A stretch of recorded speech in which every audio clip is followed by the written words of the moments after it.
महिला आरक्षणाच्या विरोधातून विरोधकांची महिला विरोधी मानसिकता समोर आली। त्यांनी 70 कोटी महिलांचा विश्वासघात केला। मुख्यमंत्री फडणवीसांचा घणाघात।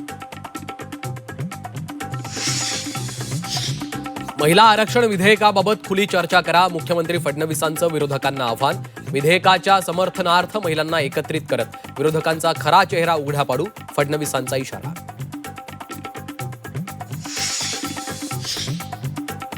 महिला आरक्षण विधेयकावरून मुंबई महापालिकेत महायुती आक्रमक।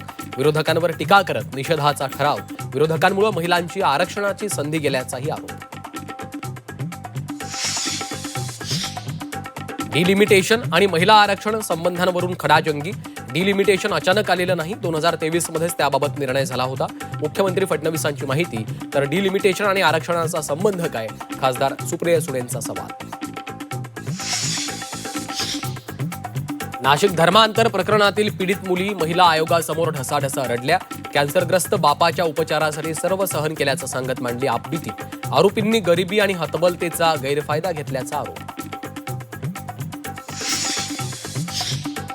नाशिकनंतर नागपुरातही धर्मांतराचा प्रकार समोर। एनजीओत काम करणाऱ्या तरुणींवर इस्लामच्या परंपरा पाळण्यासाठी दबाव। आरोपी एनजीओ प्रमुख रियाज काझीला पोलिसांकडून अटक।